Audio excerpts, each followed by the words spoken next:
L'histoire commence alors qu'une femme donne naissance à des jumeaux. La vieille femme qui les accouche lui dit qu'elle doit attendre jusqu'à l'aube.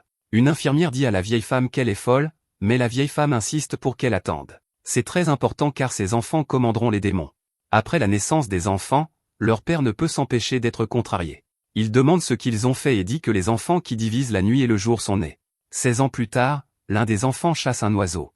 Après avoir attrapé sa proie, il remarque les traces laissées par les dragons. Yuru rentre chez lui, où il est accueilli par son ami Danji. Danji souhaite que Yuru l'ait invité à chasser, et lui rappelle que personne ne sera là pour l'aider s'il lui arrive quelque chose. Yuru lui dit de ne pas s'inquiéter car les gardiens gauche et droit qui veillent sur le village le protégeront. Yuru est très connu dans le village, et il dit bonjour en passant. La mère de Danji crie après Danji pour ne pas avoir aidé, et elle dit qu'il devrait être plus diligent comme son ami Yuru. Yuru se demande comment va sa sœur Asa, et grand-mère Yama a dit qu'elle travaille dur à nouveau. Yuru va voir Asa, qui est étrangement derrière des barreaux, et elle salue son frère Yuru. Elle est ravie d'apprendre qu'il a attrapé un faisan, mais Yuru souhaite avoir attrapé une meilleure proie. Il s'inquiète pour les récoltes car l'année a été sèche, et il veut chasser de plus gros animaux. Si les choses continuent ainsi, ils n'auront pas assez de nourriture pour l'hiver. Asa craint qu'ils doivent partir trouver du travail comme les autres adultes, mais Yuru lui assure que cela n'arrivera pas. C'est pourquoi il travaille dur pour améliorer ses compétences de chasseur. S'il accomplit le devoir de chasser de la viande de valeur, il n'aura pas à descendre travailler. Asa l'espère, car elle ne veut pas qu'ils partent de la même manière que leurs parents. Yuru lui dit de ne pas s'inquiéter, et il promet de rester dans ce village tant qu'elle sera là. Rien ne lui fera jamais changer d'avis, et il la protégera pour toujours. Yuru est appelé et on lui dit qu'une personne nommée Dora est arrivée. Dora a apporté des tonnes de marchandises de la part des gens qui ont quitté le village pour travailler. Les temps sont durs, et une maladie sévit. À cause de cela, Dora dit que juste pour aujourd'hui, il achète des herbes médicinales à un prix élevé. Les villageois adorent tout ce gars, et il conclut des marchés pour acheter des choses. Yuru arrive et dit qu'il ne veut rien de Dora. Dora en sait plus long, cependant, car quand il dit qu'il ne veut rien, Dora sait qu'il cherche quelque chose gratuitement. Dora est un gars sympa, alors il donne un cadeau à Yuru. Après le départ de Dora, Danji dit qu'il aimerait pouvoir quitter le village aussi. Yuru se demande si c'est vraiment une bonne idée, et il demande si le monde extérieur est vraiment si agréable. Danji fait remarquer que les gens qui partent travailler ne reviennent jamais. Cela lui prouve que le monde d'en bas doit être un endroit vraiment agréable. Yuru n'est pas d'accord et dit qu'il pourrait rester dans ce village pour le reste de sa vie. Danji dit qu'il pourrait partir et emmener Asa avec eux. Yuru refuse et dit que Danji serait une mauvaise influence pour sa sœur. Il rappelle à Danji qu'Asa a un travail très important à faire. Danji fait remarquer qu'il n'a même jamais vu Asa auparavant, et Yuru lui rappelle que seules certaines personnes du village sont autorisées à la voir. Les deux plaisantent un moment, mais ils deviennent silencieux lorsqu'ils entendent un bruit étrange. Yuru détermine que cela doit être les dragons, et il pointe le ciel. C'est la traînée parfaite de gaz de dragon, et cela explique tout. Danji fait remarquer que ce n'est pas le bruit habituel qu'ils entendent, et cette fois c'est différent. C'est vraiment fort, et il se demande si cela signifie que c'est à proximité. Danji est terrifié car aucun d'eux n'a vu de dragon auparavant. Juste à ce moment, une main mystérieuse fait quelque chose, et elle expose le village. Le sol tremble, et même Dora peut le sentir depuis l'endroit où il se trouve. Yuru et Danji sont alors choqués lorsqu'ils voient que la chose dans le ciel est beaucoup plus proche. Des choses plus étranges apparaissent au-dessus du village, et tout le monde panique. Ils n'ont jamais vu ces choses auparavant, et ils sont terrifiés. Dans la forêt, un groupe de soldats élimine certains villageois. Dora regarde le ciel, et il finit par être touché par une balle. Certains villageois cherchent des réponses auprès de Yamaha, et elle dit que ce n'est pas bon. La barrière autour du village a été brisée, et ils sont tous en danger. Elle ne sait pas comment c'est arrivé, mais les attaquants sont très probablement là pour Yuru. Ils doivent le cacher quoi qu'il arrive, alors elle dit aux autres de la mener. Yuru arrive à l'entrée du village, et Danji est horrifié de voir que tant de personnes ont perdu la vie. Yuru dit à Danji de rester près de lui, et il se précipite chez eux. Ils croisent des personnes étranges qui disent avoir trouvé leur cible en voyant Yuru. Yuru parvient à les éliminer, et Danji se demande ce qui vient de leur voler dessus. Yuru ne sait pas non plus, mais il peut dire que c'est mortel. Il continue de courir, et Danji fait remarquer que les dragons sont près de la zone extérieure. Ils sont terrifiants, et Yuru se demande si ce sont vraiment des dragons. Danji veut trouver sa mère, et il suppose que Yuru va aller voir Asa. Yuru commence à faire quelque chose, cependant, et il dit à Danji d'aider. Il découvre un passage secret, et Yuru explique que c'est un raccourci. Ils entrent dans le tunnel, et Yuru espère juste que sa sœur va bien.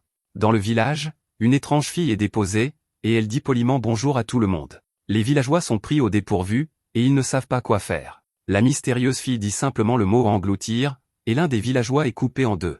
C'est absolument terrifiant, et la fille utilise sa mystérieuse capacité à engloutir sur les autres villageois. Avec le moindre mouvement de sa main, elle les tranche en morceaux.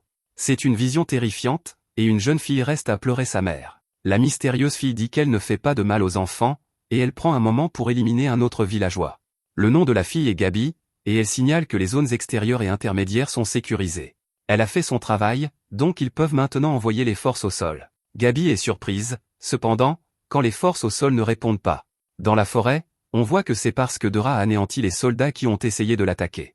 Dora se demande avec désinvolture ce qu'il va faire de la situation, et il sort un téléphone portable. La barrière a été brisée, alors il appelle quelqu'un nommé Anna. Il explique ce qui se passe, et il lui dit qu'ils devront changer le point de rendez-vous. Dora en sait plus qu'il n'y paraît lorsqu'il dit qu'il pense qu'Asa est là. Ailleurs, une femme traîne Yamaha jusqu'à l'endroit où se trouve Asa. Elle voit Asa dans une cage, et elle réalise ce qui se passait. Elle trouve cela dégoûtant, et elle lève son bras vers Asa. Asa est horrifiée, et la femme utilise son pouvoir mystérieux. Elle brise toute la cellule, et elle met fin à la vie d'Asa. Yuru arrive au pire moment, et il est horrifié de voir ce qui est arrivé à sa sœur. Il appelle Asa, mais c'est la femme qui répond. Elle dit bonjour à son frère et déclare qu'elle est venue le chercher. Ce n'est pas tout, car elle révèle qu'elle est également là pour éliminer tous les autres. Yuru ne peut pas comprendre ce qu'elle dit, et il dit qu'elle n'est pas sa sœur. Il tente de venger sa vraie sœur, et la fille le contre. À l'extérieur, Dora détermine que les attaquants se déguisent en hélicoptère de secours en montagne. Dora passe à l'action et affronte plusieurs soldats. Il dit qu'il doit faire attention car il ne peut pas les laisser le suivre d'en haut pendant qu'il s'échappe. Il croise Gabi et la complimente pour ses dents terrifiantes. Gabi est impressionné car il est capable de les voir d'une manière ou d'une autre. L'étrange créature attaque Dora, mais il s'avère difficile à vaincre. Gabi se demande s'il est celui qui a éliminé les troupes au sol, mais Dora n'est pas d'humeur à répondre aux questions. Il utilise un mouvement habile pour lancer une grenade, et il prend Gabi au dépourvu. De retour avec Yuru, la femme s'excuse car elle voulait seulement briser sa flèche. Juste à ce moment, le cadeau que Yuru a apporté tombe de sa poche. Il roule vers Asa, et quelque chose d'étrange arrive à son sang. Il prend la forme d'une personne, et il attrape la femme. Yamaha profite de cette occasion pour dire à Dora de prendre Yuru et de courir. Dora sort de nulle part, et il fait exactement cela. Yamaha sait qu'elle ne tiendra pas longtemps, alors elle dit à Dora de se cacher dans le monde d'en bas. Elle dit qu'il ne doit pas les laisser trouver Yuru, et Dora dit qu'il ne le fera pas d'Angie et de sa mère, et il voit Yuru être emmené. Lorsqu'ils sortent du tunnel, Dora explique qu'ils vont descendre la montagne. Il est surpris de voir que Yuru a vraiment du mal à comprendre ce qui se passe. Dora essaie de le sortir de cet état, mais il est trop tard. Ils ont été trouvés, et ils ont manqué leur chance de s'enfuir. Des tireurs d'élite leur tirent dessus, et si le monstre les trouve, ils seront en très gros problème. Yuru, cependant, n'arrive toujours pas à accepter le fait qu'Asa a disparu. Il lutte tellement contre cela qu'il essaie de se convaincre qu'il l'a vu bouger un peu avant qu'il ne parte. Yuru se sent terrible car il a aussi laissé grand-mère derrière lui. Il se demande qui était cette femme car elle a dit qu'elle mettrait fin à la vie de tout le monde même s'il n'avait rien fait. Dora n'a pas le temps d'expliquer, alors il montre à Yuru un pendentif des créatures gauche et droite qui gardent le village. Il dit à Yuru d'utiliser la gauche et la droite, mais Yuru n'a aucune idée de ce qu'il veut dire. Dora explique qu'il y a un espace entre les statues gauche et droite, et il veut que Yuru place le pendentif là. Yuru ne comprend toujours pas, alors Dora lui dit de considérer cela comme un cadeau. Notre héros se précipite pour le faire, mais il voit que le trou est obstrué par des détritus. Il essaie de dégager le trou, mais il est trouvé par les tireurs d'élite. Ils ont pour ordre d'attraper Yuru tandis que tous les autres doivent être éliminés. Alors qu'ils lui tirent dessus, Yuru parvient à mettre le pendentif en place. Juste à ce moment, Dora frappe le visage de Yuru contre le sol, lui faisant saigner abondamment. Yuru est furieux, mais on voit que son sang a atterri sur le pendentif. Avant que les tireurs d'élite ne puissent tirer le coup suivant, les statues gauche et droite commencent à briller. Les tireurs d'élite sont aveuglés par une lumière vive, et leur véhicule est attaqué. Yuru est choqué de voir que d'étranges êtres sont apparus, et il repousse l'ennemi. Les créatures sont incroyablement puissantes, et elles abattent les véhicules ennemis. Yuru et Dora s'enfuient, et Gabi est furieuse. Ces hélicoptères étaient son moyen de rentrer chez elle, et descendre la montagne à pied va être un vrai problème. Gabi pense alors à comment quelque chose semble être apparu. Elle se demande à qui sont ces démons, et elle espère qu'ils sont faibles. À proximité, Yuru et Dora se remettent du crash. Une voix rauque appelle gauche et lui dit que leur nouveau maître semble être un enfant. C'est un soulagement pour lui car cela signifie qu'il sera facile à contrôler. Droite n'est pas d'accord et dit à gauche que son âge n'a pas d'importance. Quoi qu'il arrive, ils doivent obéir à leur maître. Yuru n'a aucune idée de qui sont ces personnes, mais Dora comprend complètement, et il commence à énumérer les noms par lesquels on les appelle, fantômes, esprits, monstres, aberrations et pères. Il n'y a pas un seul nom pour eux puisque tout le monde les appelle différemment. Yuru est complètement sans mots alors que Dora révèle que ce sont les démons de Yuru. Un regard dans le passé montre le moment où le père de Yuru lui a montré le passage secret. Selon lui, le seigneur de ces terres avait fait construire le passage à l'époque où le village était un château. Très peu de gens sont au courant, alors le père de Yuru lui a dit de n'en parler à personne. Son dernier message pour Yuru est qu'il se souvienne que la gauche et la droite veillent toujours sur lui. De retour au présent, il confirme qu'ils ont surveillé Yuru tout ce temps. Raikht n'arrive pas à croire que ce petit bonhomme soit leur nouveau maître, et Left doit lui dire d'arrêter de se moquer de lui. Dora les accueille, et ils savent déjà que Dora est le vassal démon. Ils l'ont aussi surveillé, et ils disent qu'ils ont abattu les oiseaux géants pour eux. Ils n'ont jamais vu des oiseaux pareils auparavant, alors Dora doit expliquer que ce sont des véhicules du monde moderne. Malheureusement, il n'y a pas de temps pour discuter car il y a plus d'une menace. Dora dit qu'il a besoin de leur aide pour descendre de la montagne, mais les démons lui font remarquer qu'il n'est pas leur maître. Leur maître est Yuru, et ils n'obéissent qu'à ses ordres. Dora le sait, mais il dit qu'il n'a pas le temps d'expliquer tout à Yuru. Juste à ce moment, leur temps est complètement écoulé car Gabi les trouve. Elle se demande à qui appartiennent les démons, et elle suppose qu'ils appartiennent à Dora. Yuru se demande ce qu'est ce monstre avec beaucoup de dents, mais cela ne fait que contrarier Gabi. Elle lui dit de ne pas sous-estimer la robustesse de son démon et de ne pas l'appeler un monstre. Gabi réalise que ce jeune homme doit être Yuru, ce qui signifie qu'il est le frère d'Aza. Entendre le nom d'Aza rend Yuru furieux alors qu'il repense à toutes les horreurs infligées à son village. Gabi veut que Yuru vienne avec elle, mais il est très en colère maintenant. Il exige de savoir si elle a participé à l'attaque, et elle confirme que oui. Raikht dit à Yuru de simplement leur donner le mot, et ils feront tout ce qu'il ordonnera. Yuru n'a jamais été aussi en colère, et il dit qu'il ne leur ordonnera rien. Ce sont les divinités protectrices du village, donc il n'oserait pas leur donner d'ordre. Cependant, il dit qu'il a 2 requêtes. Premièrement, il leur dit de trouver des survivants et de les emmener dans un endroit sûr. Il dit que Gabi est sa cible, donc sa deuxième requête est que personne d'autre ne la touche. À part ça, Yuru déclare qu'ils peuvent faire ce qu'ils veulent. Raikht ne pourrait pas être plus heureux d'entendre cela parce que leur nouveau maître est non-interventionniste. De retour au village, la femme jette Yamaha de côté. Elle dit qu'ils ne lui pardonneront jamais, et qu'elle paiera pour ce qu'elle a fait. En sortant, elle croise Danji, et il protège sa mère. De retour avec notre héros, Raikht dit qu'il comprend sa mission. Il ne peut pas toucher à Gabi, alors il se contente de passer à côté d'elle. Il dit qu'il va chercher les survivants, mais il prévient Gabi que son autre moitié est très impulsive. Il s'avère qu'il a raison alors que Left envoie le démon de Gabi valser à travers le champ. Elle dit qu'elle suit simplement les ordres en ne touchant pas à Gabi et en faisant ce qu'elle veut. Yuru est le suivant à se battre alors qu'il frappe Gabi avec l'une de ses flèches. Il en prépare une autre, mais Gabi fait emmener son démon en sécurité. Yuru la poursuit, et Dora la suit après avoir d'abord récupéré le pendentif. De retour au village, Raikht traverse le massacre et essaie de demander aux gens s'ils vont bien. Il voit qu'une fille est encore vivante, mais elle ne peut pas le voir. Raikht se rend visible et dit à la fille de ne pas s'inquiéter car il n'est pas un monstre. Il dit qu'il l'emmènera quelque part en sécurité, mais la fille s'évanouit de peur. Raikht l'emmène quelque part, et nous voyons qu'il a trouvé d'autres survivants. Il dit qu'il a été offensé parce qu'ils se sont tous évanouis après l'avoir vu. Raikht a remarqué que les agresseurs n'ont fait preuve d'aucune pitié envers les adultes, mais ils n'ont pas blessé les enfants. Juste alors, un autre survivant apparaît, mais il s'avère que c'est la femme.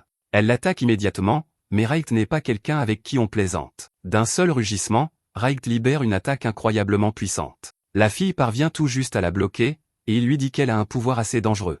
Il dit qu'il lui donnera un combat si c'est ce qu'elle veut, mais il est occupé à exécuter les ordres de son maître pour le moment. Elle s'enfuit simplement, et Raikht remarque quelque chose à propos de son odeur. À proximité, nous voyons que Gabi a été contrainte de se cacher derrière une porte qu'elle a fermée. Elle est absolument terrifiée alors que Left essaie avec colère d'entrer par effraction. Left est un monstre absolu alors qu'elle utilise toute sa force pour ouvrir de force la bouche du monstre. Gabi fait de son mieux pour la maintenir fermée, mais ça ne sert à rien. Left est trop puissante, et elle la force à s'ouvrir. Yuru profite de ce moment pour toucher Gabi avec une autre flèche, mais l'autre fille arrive enfin. Elle utilise son pouvoir et ferme définitivement la porte. Gabi l'appelle Aza, mais ils sont surpris quand Yuru les rejoint. Il exige de savoir qui elle est, alors elle répète qu'elle est sa sœur, Aza. Yuru refuse de la croire, et il fait remarquer qu'elle est trop grande pour être sa sœur. Aza explique que le monde d'en bas a un meilleur accès à la nutrition, et c'est pourquoi elle est plus grande. Yuru fait ensuite remarquer que sa sœur ne regarde pas comme elle le fait, alors Aza explique qu'elle a beaucoup traversé. Raikht rejoint le groupe et dit que le sang de la fille aux cheveux noirs sent exactement comme celui de Yuru. Son nez n'a jamais tort, et il est sûr qu'ils sont frères et sœurs. Yuru a du mal à l'accepter, alors il se demande qui est cette fille qu'il croyait être sa sœur. Aza explique simplement que c'est une imposture. Il y a 10 ans, leurs parents ont pris la vraie Aza et ont fui le village. Yamaha et les autres craignaient que Yuru veuille aussi partir. C'est pourquoi ils ont créé une imposture pour le retenir ici pour toujours. Yuru est un grand frère gentil et attentionné, alors il savait qu'il ne partirait pas tant qu'Asa serait encore au village. Elle dit que l'Asa qu'il connaît est une fausse, et Yuru est choqué. Dora intervient et demande à Asa de reculer. Yuru est furieux parce qu'il veut régler leur combat. Dora doit lui rappeler que les agresseurs le recherchent. Ils ne savent pas de quoi cet Asa est capable, et le village pourrait subir plus de dégâts s'il continue à se battre. Il y a encore des survivants, alors Yuru accepte de reculer. En retour, il veut qu'ils promettent de ne plus faire de mal aux autres villageois. Il ne les attaquera plus tant qu'ils se retireront. Asa accepte ces conditions, alors ils se séparent. Gabi dit qu'il devrait les poursuivre, mais Asa fait remarquer qu'elle est vraiment blessée. Leur principale préoccupation était Yuru, et il semble être en sécurité maintenant. Asa peut enfin se détendre un peu, et elle se met à pleurer. Son visage est couvert de larmes alors qu'elle a enfin pu confirmer que son frère est toujours vivant. La barrière autour du village revient, alors Gabi dit qu'elle devrait descendre de la montagne. Yamaha est celui qui restaure la barrière, et nous voyons que l'autre Asa est là. Quelque part au pied de la montagne, des gens modernes se demandent pourquoi il y avait des hélicoptères dans les parages. Beaucoup de gens disparaissent par ici, alors ils se demandent s'il y avait une sorte de recherche. Ils plaisantent parce qu'il y a une histoire effrayante sur un village perdu, il y a un village là où il ne devrait pas y en avoir, et des randonneurs errent parfois dans un autre monde. Juste à ce moment, ils sentent une forte rafale de vent, et nous voyons que ce sont nos héros. Ils descendent de la montagne et remarquent qu'ils ne voient plus le village. Cela signifie que la barrière a dû se rétablir, alors Yuru se demande s'il ne pourra jamais y retourner. Dora explique qu'il le peut s'il le veut vraiment, mais cela pourrait être dangereux, quelqu'un qui savait où le trouver a brisé la barrière assez facilement. Ils en voulaient à Yuru, donc ça ne sert à rien de le cacher là-bas. Cela ne sert à rien de retourner du tout, donc ils devront se fondre dans la foule du monde d'en bas. Finalement, ils rencontrent une fille nommée Anna, qui les attendait. Elle est contrariée parce qu'elle savait qu'il ramènerait un humain, mais il n'a rien dit sur les démons. Les démons sont surpris parce que cette fille est capable de les voir. Dora dit qu'il n'y a pas de temps pour expliquer parce que Yuru est en danger. Il essaie de présenter les démons, mais ils sont trop occupés à essayer de comprendre ce qu'est la voiture. Anna se présente à Yuru et explique qu'elle travaille avec Dora en tant que vassal démon. Dora demande aux démons s'il y a d'autres porteurs de démons dans les parages, et ils disent que non. C'est une bonne nouvelle, alors il est temps d'aller quelque part de fréquenter. Yuru hésite parce qu'il ne veut pas entrer dans leur étrange machine. Dora doit expliquer ce qu'est une voiture, mais c'est un peu difficile à faire. Anna ne veut pas attendre, alors elle propose une meilleure explication. Elle dit qu'il y a des chevaux à l'intérieur, et que cette chose va très vite. Cela leur suffit, et Dora n'arrive pas à croire que ce soit si facile. Quant à Asa et Gabi, nous voyons qu'elles attendent leurs moyens de transport. Elles déterminent qu'elles sont en dehors de la barrière car elles captent un signal sur leur téléphone. Un garçon nommé Jin arrive, et elle le remercie d'être venu les chercher. Jin a entendu dire que de nouveaux démons sont apparus, alors il regrette de ne pas être venu plus tôt. Ils vont devoir mettre Gabi sur une civière, alors il se demande à quel point ses blessures sont graves. Elle explique qu'elle a encore une pointe de flèche dans l'épaule, et que la flèche dans sa jambe l'a traversée. Ce sont des blessures assez graves, alors Jin aimerait qu'elle ne prenne pas ça à la légère. Asa explique que Yuru n'est pas avec elle, mais elle confirme qu'il est vivant et en bonne santé. Jin n'a vu aucun signe de lui sur le chemin, alors il se demande s'ils sont encore sur la montagne. Gabi explique que Yuru s'est enfui avec un gars nommé Dora, et Jin semble connaître ce nom. Un soldat est également choqué d'entendre ce nom, et Jin l'appelle le vassal Tadra. Jin réalise seulement maintenant qu'ils ont fait une énorme erreur en choisissant d'attaquer un jour où Dora était présent. Cette situation est plus dangereuse qu'il ne le pensait initialement, alors il dit qu'il aurait dû apporter son arme finalement. De retour avec notre héros, Dora explique tout ce qui s'est passé et dit qu'il pense que les Kagamori sont derrière l'attaque. Ils connaissent maintenant son nom et son visage, alors il va devoir faire quelques changements. Juste alors, Left dit qu'ils sentent des démons approcher. Anna craint qu'ils soient poursuivis, mais ce n'est pas le cas. Les démons leur disent de ne pas s'inquiéter car il s'agit en fait d'une vieille amie à eux. La fille salue Left et Right, et elle détermine qu'ils ont dû trouver un nouveau maître. Ils expliquent qu'ils ne sont pas descendus de la montagne depuis très longtemps, donc ils n'ont aucune idée de ce qui se passe. Cela fait environ 400 ans, et tant de choses ont changé. Ils présentent Yuru et révèlent qu'il est l'un des jumeaux qui divisent le jour et la nuit. C'est important, alors la fille dit que leur situation ne sera pas facile. La fille est impatiente d'entendre comment se déroule leur voyage, alors elle lui dit de le lui raconter à leur retour. Dora perd la raison car c'est la première fois qu'il la voit. Yuru se demande ce que c'était que cette chose, alors les autres le réprimandent pour son manque de respect. Ils expliquent que c'était Oshirazama. C'est une véritable divinité d'un tout autre niveau que le démon moyen. Dora n'aurait jamais imaginé la rencontrer, et Anna est juste contente d'avoir été là pour le voir. Il s'avère qu'il existe toutes sortes de démons. Anna explique que les humains aiment simplement les classer en catégories, certains sont des dieux, d'autres sont juste des esprits, certains vivent une vie tranquille aux côtés des humains comme Oshirazama, d'autres portent chance à leur maître, et certains encouragent les activités criminelles. Quant à celui qui les a attaqués, Dora suppose que c'était un type de combat, c'était en fait deux démons car la mâchoire supérieure et la mâchoire inférieure forment une paire. Dora dit qu'il a entendu parler de démons dévorant leurs propres maîtres s'ils ne les aiment pas. De retour avec les autres, Asa s'excuse d'avoir laissé partir Yuru. Elles vont avoir des ennuis, mais Asa dit qu'elle assumera la réprimande avec Gabi. Jin leur dit à toutes les deux de ne pas s'inquiéter car leur patron sera heureux d'apprendre que Yuru est vivant et descendu de la montagne. Gabi est juste contente que ce soit fini car elles auraient pu lui ôter la vie s'il n'était pas apparu.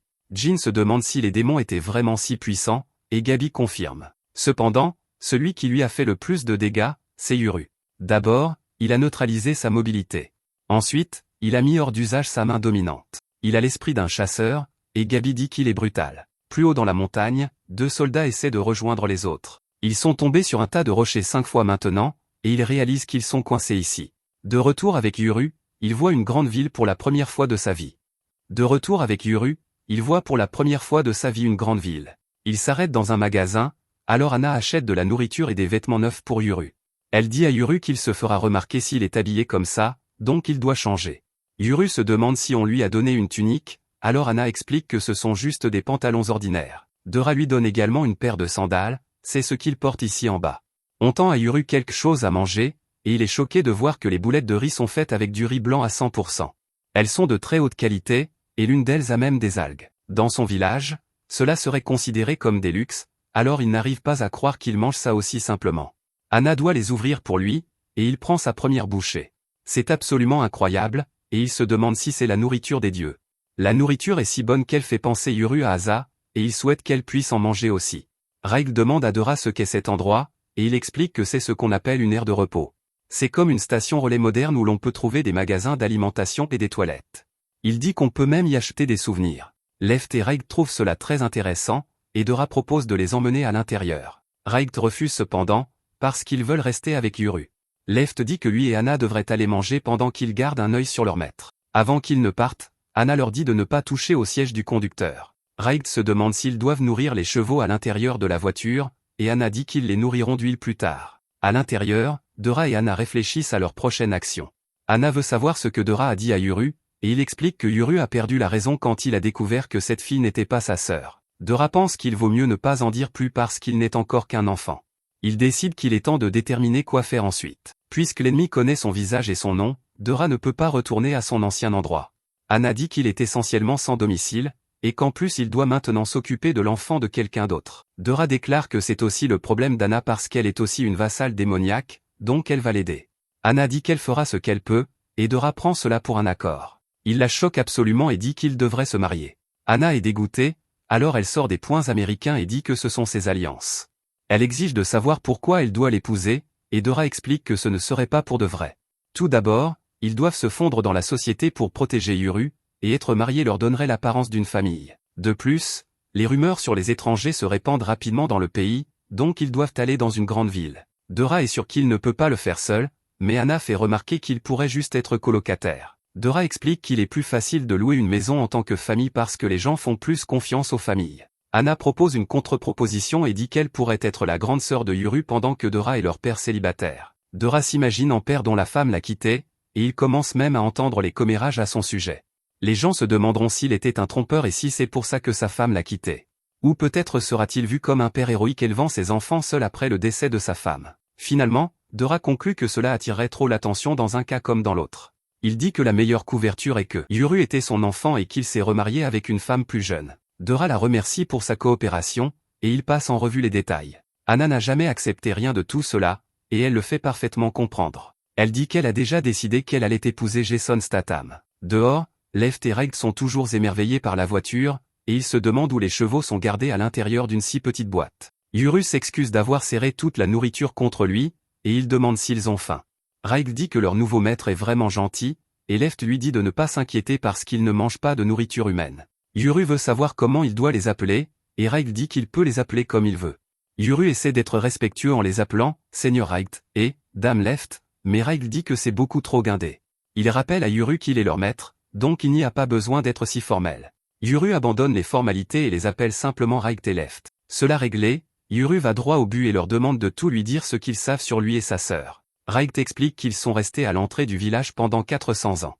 Ils n'ont vu que les gens qui allaient et venaient, donc ils ne savent pas grand-chose de ce qui s'est passé à l'intérieur. À un moment donné, ils ont entendu dire que des jumeaux étaient nés, et finalement ils ont commencé à voir Yuru. Son père l'emmenait souvent à la chasse quand il était petit, et Yuru se souvient que ses premiers souvenirs sont de son père lui apprenant à chasser. Left dit qu'ils n'ont presque jamais vu l'autre jumeau, alors il suppose qu'elle est morte d'une maladie juste après sa naissance. Cependant, il y a environ 10 ans, ils ont vu ses parents fuir le village avec une petite fille dont le sang sentait exactement comme celui de Yuru. Yuru rassemble tout et réalise que cette petite fille a grandi et a attaqué le village.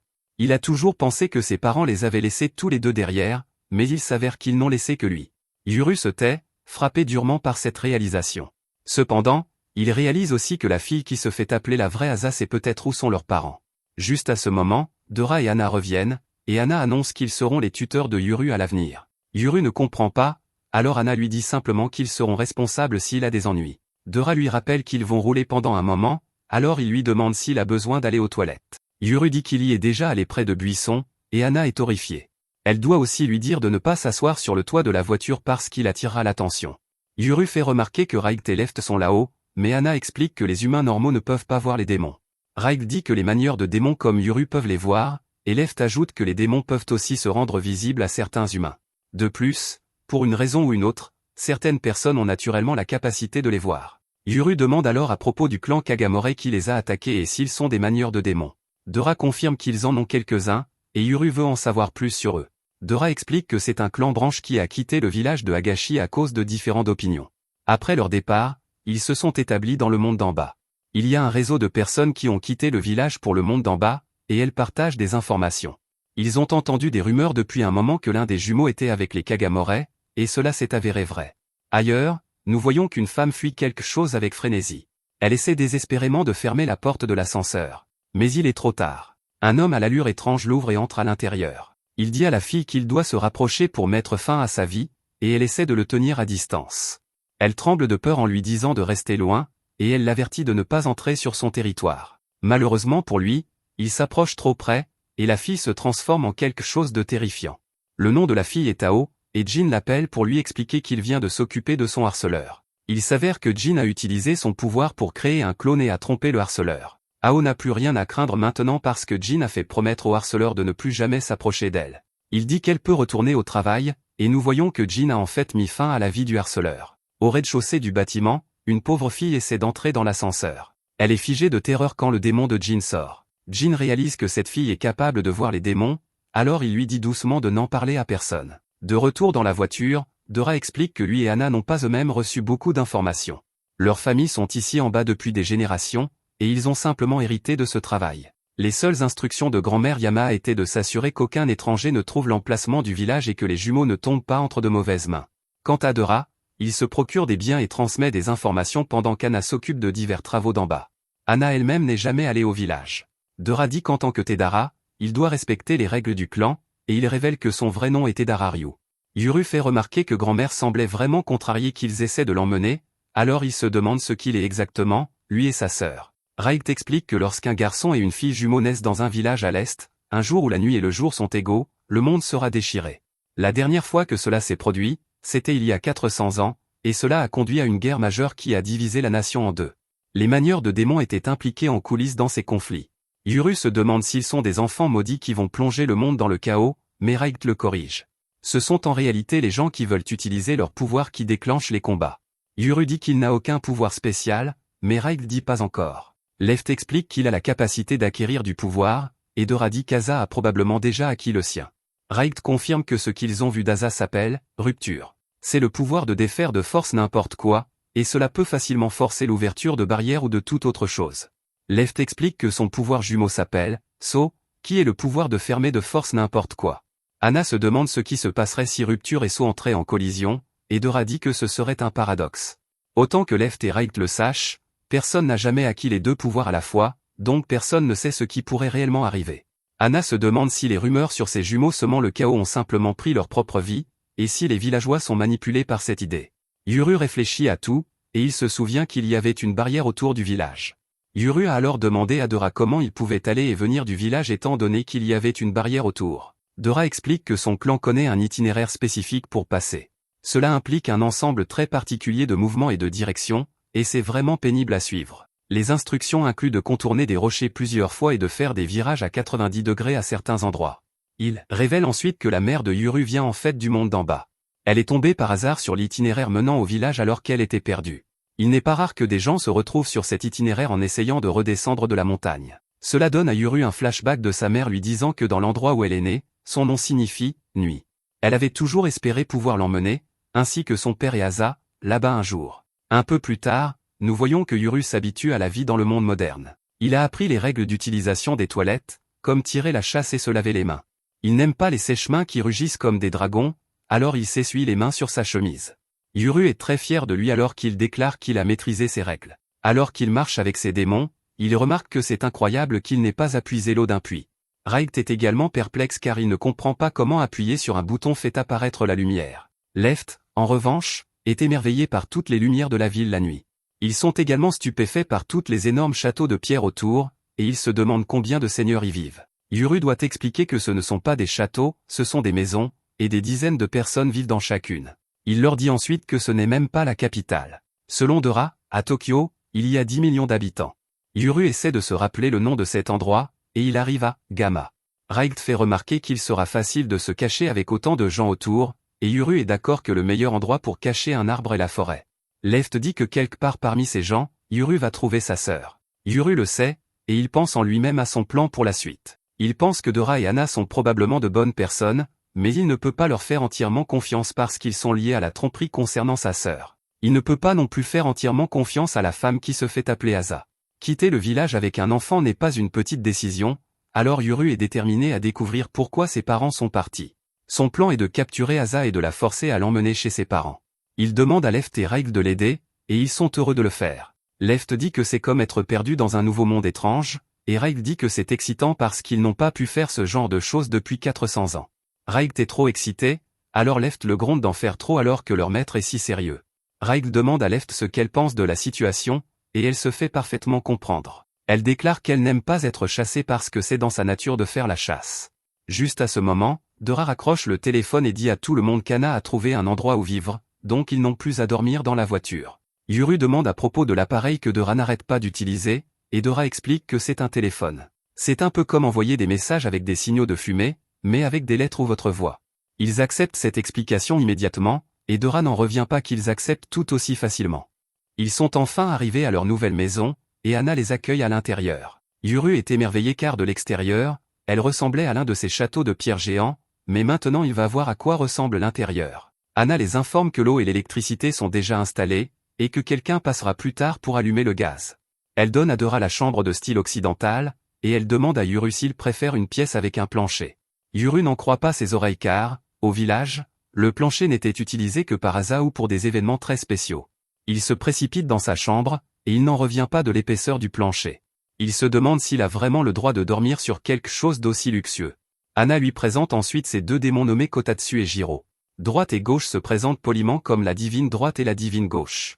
Les démons sont sur la même longueur d'onde, et ils échangent des chèques. Yuru n'arrive pas à croire que ces deux-là soient des démons parce qu'ils ressemblent à un chat et un chien ordinaire. Kotatsu et Jiro ne tolèrent pas le manque de respect, alors ils tabassent Yuru. Droite dit à Yuru que ces deux-là ne sont pas comme des animaux ordinaires, et qu'il devrait les saluer correctement. Yuru en a maintenant terriblement peur, et il dit bonjour. Il voit une pancarte sur la porte qui indique Dono, et Anna explique que puisque l'ennemi connaît le nom de famille de Dora, il devrait utiliser le sien à la place. Yuru est surpris d'apprendre qu'ils ont des noms de famille, et il se demande s'ils viennent de grandes familles. Anna explique que ce n'est pas grave et que tout le monde ici en a un. Dora dit qu'elle fait preuve d'humilité parce qu'elle possède en réalité sa propre montagne. Yuru est stupéfait et la traite de propriétaire terrienne, ce qu'il fait vite taire. Elle dit qu'elle vient de l'hériter, que personne ne l'entretient, donc qu'elle est devenue envahie par la végétation. Elle ne peut pas la vendre non plus, alors elle est juste là. Yuru demande immédiatement s'il peut y aller chasser, mais Anna lui dit qu'ils doivent obéir aux règles. Dans le monde d'en bas, vous avez besoin d'un permis pour chasser. Yuru n'a même jamais entendu parler d'un permis auparavant, alors Dora explique que c'est une preuve d'autorisation. Il ajoute que vous en avez même besoin pour conduire les chevaux de métal. Ailleurs, Asa s'entraîne à utiliser son pouvoir, et nous voyons à quel point elle est précise. Cependant, elle exécute un type d'attaque différent, et elle perd toute cette précision. Un homme plus âgé qu'elle appelle maître arrive et s'excuse également d'avoir endommagé sa cour. Elle est tout simplement frustrée parce qu'elle a encore besoin de travailler sa précision. Le gars dit que ce n'est pas grave tant qu'elle ne tue personne, et qu'elle peut continuer à s'entraîner. Il ordonne à Jin de nettoyer, alors Jin utilise son démon pour le faire. Il se rend ensuite à l'intérieur pour rendre visite à Gabi, qui se repose et se remet de ses blessures. Gabi dit qu'elle va plutôt bien, tout bien considéré. Asa offre une pomme à Gabi, mais elle a oublié d'apporter un couteau. Heureusement, Jin s'en occupe car son démon en crache un. Gabi se méfie de l'endroit où ce couteau a traîné, et Jin lui assure qu'il ne croit pas qu'il ait servi à poignarder quiconque. Le maître ordonne à Gabi de se concentrer sur sa guérison, puis il dit à Asa de rester au manoir avec elle. Asa accepte, mais elle se demande pourquoi il veut qu'elle reste. Il explique que la nouvelle s'est probablement déjà répandue que les deux jumeaux ont quitté la montagne. Cela signifie que beaucoup de gens vont les chercher tous les deux. Il y a même des gens au sein du clan Kagamore lui-même qui la veulent pour eux-mêmes, donc elle sera plus en sécurité en restant ici. C'est pourquoi le maître a décidé que ce serait Jin qui chercherait Yuru. Jin dit que le problème est qu'il n'a jamais vraiment vu à quoi ressemble Yuru. Gabi regrette de ne pas avoir pris de photos, mais il trouve une meilleure idée. Les deux filles essaient de dessiner Yuru, mais leurs dessins sont terribles. Jin détermine que sa meilleure ligne de conduite pour l'instant est de se renseigner sur Dora. Avant qu'il ne parte, Asa court après lui et lui dit que les démons de son frère ont un odorat incroyablement fin. Ils sont assez précis pour identifier les gens uniquement par l'odeur de leur sang. Asa lui donne aussi son dessin des démons, et il est également très mauvais. De retour à l'appartement, Dora sort de la salle de bain, revigorée après s'être rasée. Anna le remarque immédiatement, et Dora explique qu'il devait se débarrasser de sa barbe puisque l'ennemi a vu son visage. Ils ne peuvent prendre aucun risque, et il doit tout faire pour se déguiser. Anna fait remarquer que sa barbe était la seule chose qui lui donnait l'air de Jason Statham, alors maintenant il n'a plus aucune valeur à ses yeux. Dora se plaint qu'il vient de se marier et que sa femme est déjà en train de le harceler émotionnellement. Il se demande où est passé leur fils, et Anna dit qu'il est parti se promener pour explorer les environs. Dora s'inquiète pour lui, mais Anna explique qu'il a ses démons avec lui, donc ça devrait aller. Malheureusement, Dora remarque que sa machette a disparu, et il se demande si Yuru l'a prise. Si la police le trouve en train de se promener avec cette chose, il risque une infraction grave pour arme. Anna perd la raison et crie qu'elle a dit à ce gamin de ne pas chercher les ennuis. Pendant ce temps, Yuru est dehors en train de découvrir la ville, et il est complètement époustouflé. Il dit qu'on dirait que le ciel étoilé descend jusqu'au sol, et que tout est si grand et ouvert. Droite fait remarquer qu'il semble impossible de trouver une seule personne dans un monde aussi vaste. Gauche dit que si quelqu'un les cherche, ils finiront par se croiser. Yuru devient sérieux et commence à poser des questions.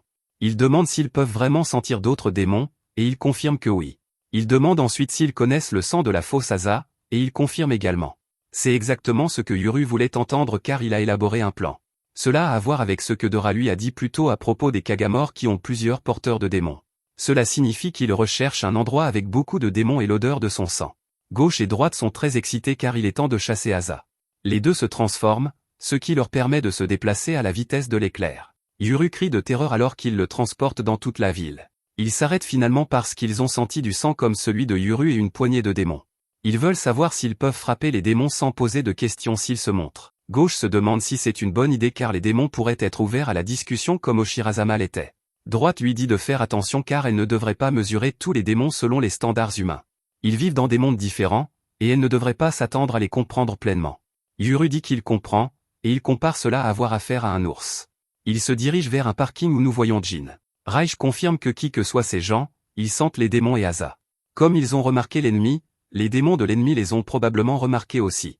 Juste à ce moment, Asa arrive, et Yuru a un flashback des choses terribles qu'elle a faites à son village. Il perd le contrôle et se précipite immédiatement pour l'attaquer. Droite essaie de l'avertir que ça sent le sang ancien, mais c'est trop tard. Yuru est tombé dans leur piège, et il est consumé par le démon de Jin. Il s'avère que cet Asa n'était qu'un leurre. Jin révèle qu'il sait tout sur l'odorat des démons de Yuru. Jin n'avait aucune idée de à quoi ressemblait Yuru, mais sa réaction au sang d'Asa confirme que Yuru est son frère jumeau. Jin dit qu'il est ravi de faire sa connaissance, et il se présente avec ses démons. De retour à l'appartement, Anna et Dora paniquent. Ils doivent se précipiter pour trouver Yuru avant qu'il n'arrive quelque chose de mal. Dora fait remarquer que Yuru ne connaît pas les règles d'ici, et qu'il pourrait finir par blesser quelqu'un. Anna s'inquiète davantage que Yuru soit blessé, ce qui surprend Dora puisqu'elle a dit qu'elle n'aimait pas les enfants. Anna nie rapidement que cela lui importe, puis elle réalise le vrai problème. Yuru n'a pas de registre familial, ce qui signifie qu'il n'a pas d'assurance maladie. S'il est blessé, ils devront payer 100% de ses factures médicales de leur poche. Anna montre à Jiro un t-shirt appartenant à Yuru et lui dit qu'il a l'odeur de Yuru. Elle veut que Jiro le retrouve, alors Jiro le renifle bien. Après avoir senti l'odeur fétide, Jiro part à la recherche de notre héros. Anna se tourne ensuite vers Kotatsu.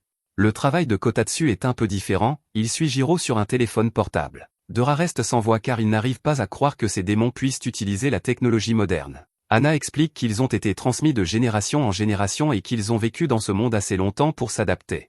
Anna regarde le travail de Kotatsu et est choquée de voir que Jiro est allé jusqu'à Tokyo. Dora commence à se demander si Yuru est perdu ou s'il est allé là-bas dans un but précis. De retour avec Jin et Yuru, Jin explique la situation. Il dit que le village d'Higashi veut aussi les deux jumeaux. Cependant, après l'attaque du village et la fuite de Yuru, il a pensé qu'il ne s'en prendrait pas à Asa pour l'instant. Néanmoins, il ne pouvait exclure qu'ils puissent s'attendre à ce que les Kagamore baissent leur garde et tentent de frapper. C'est pourquoi il s'est préparé à cette éventualité et a utilisé un leurre qui sentait le sang ancien pour attirer Yuru. Cela a fonctionné, et Jin le remercie de leur avoir épargné cette peine. Yuru essaie d'attaquer avec colère, mais le démon de Jin l'en empêche. Les hommes de Jin interpellent les démons de Yuru parce qu'ils savent qu'ils se cachent. Gauche ne sent pas le métal sur eux, ce qui signifie qu'ils n'ont pas d'armes. Droite sent d'autres démons, cependant, et il est sûr qu'ils appartiennent aux hommes de Jin. Leurs démons se cachent et attendent de voir ce qu'ils vont faire. Droite et gauche déclarent qu'advienne que pourra, et ils se révèlent. Les hommes de Jin leur disent de ne pas avancer et menacent de faire du mal à Yuru s'ils ne s'arrêtent pas. Les gars ont très peur lorsqu'ils réalisent que les démons de Yuru ne vont pas s'arrêter.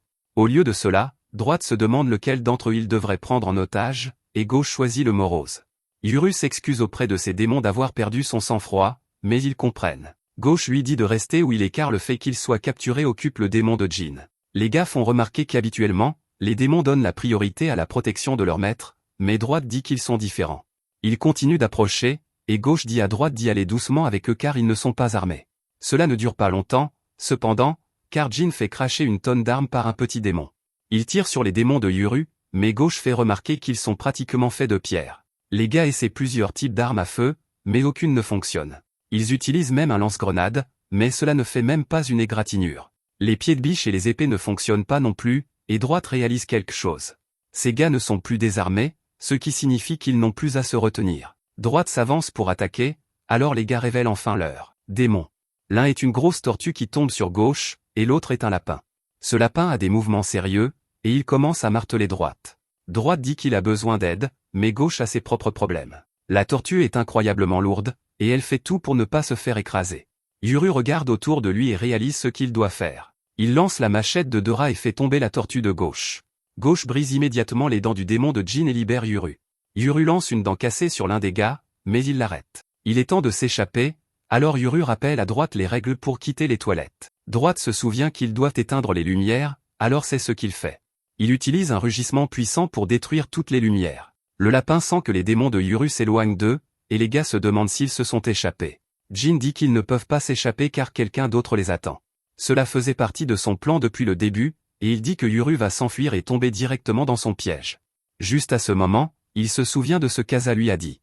Elle a dit que Yuru a l'esprit d'un chasseur. Jin réalise que Yuru ne va pas simplement s'enfuir, mais il le réalise trop tard. Yuru utilise l'obscurité à son avantage et capture Jin. Gauche et Droite sortent de leur cachette pour demander à Yuru s'il a capturé leur cible. Les gars sont stupéfaits et se demandent quel genre de démon abandonne leur maître. Gauche et Droite expliquent que c'est simplement leur façon de faire. Ils peuvent faire ce qu'ils veulent tant qu'ils font le travail. En plus de cela, Yuru est très compétent dans l'obscurité. Il est le jumeau de la nuit, donc l'obscurité est son terrain de chasse. Bien sûr, si Yuru avait échoué, il l'aurait soutenu. Jin ne réalise que maintenant que Yuru, ayant grandi sur la montagne, a rendu ses sens plus aiguisés que les leurs. Yuru va droit au but et exige de savoir si ce sont eux qui ont attaqué son village. Jin ne perd pas de temps et déclare qu'il est le responsable de l'attaque. La main de Yuru se met à trembler alors qu'il tient la lame contre le cou de Jin, et les hommes de Jin essaient de l'arrêter. Gauche leur dit de se calmer, et Yuru a du mal à se retenir. Il ne met pas fin à la vie de Jin, mais à la place, il a d'autres questions. Yuru fait remarquer que Jin utilisait une petite chose qui faisait de la fumée pour communiquer avec des gens au loin. Jin réalise qu'il parle d'un téléphone portable, alors Yuru a une exigence. Jin doit dire à Asa de venir ici immédiatement car il veut lui parler. Les gars sont surpris car ils s'attendaient à ce que Yuru exige qu'il livre Asa. Jin commence à se demander si le village de Hagashi veut vraiment les deux jumeaux, et Yuru explique que cela ne le regarde pas, il est venu de son propre chef, et cela n'a rien à voir avec le village. Jin l'invite à venir au manoir Kagamore puisqu'Asa veut aussi le voir. Yuru refuse et dit que seul un imbécile entre dans la tanière de l'ours. Il dit à Jin de lui amener Asa et précise que Jin n'a pas vraiment le choix en la matière. L'un des hommes demande si on peut au moins arrêter d'abord le saignement de Jin car il est en mauvais état. Yuru accepte, mais il dit qu'il a fait en sorte de ne pas le tuer. Jin est surpris d'apprendre que Yuru a blessé Shallow exprès, et Yuru explique qu'il pouvait voir que Jin n'essayait pas non plus de le tuer. Si Jin avait vraiment voulu mettre fin à ses jours, il l'aurait fait avec ce démon. À ce moment-là, Raigt regarde autour de lui tous les démons pour savoir à qui ils appartiennent. Le grand démon vert appartient à Jin, et la tortue dans les cheveux appartient au blond. Left remarque qu'il y a une autre paire de démons qui n'a pas été comptée, et elle demande à Akio s'ils lui appartiennent. Akio confirme qu'ils sont à lui, et explique qu'ils sont là depuis le début. Raigt les a sentis plus tôt, alors elle se demande pourquoi il ne les a pas utilisés dans le combat. Akio explique qu'ils sont tout simplement trop grands pour tenir dans le parking souterrain. Nos héros sont choqués de voir l'œil géant qui attend dehors. Jin explique alors qu'il n'amènera pas Asa à eux.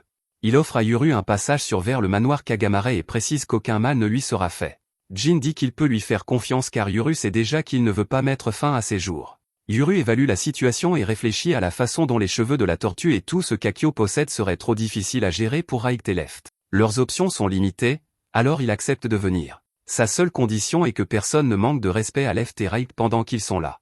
Jin dit que cela va sans dire, et il promet qu'ils seront traités comme des invités.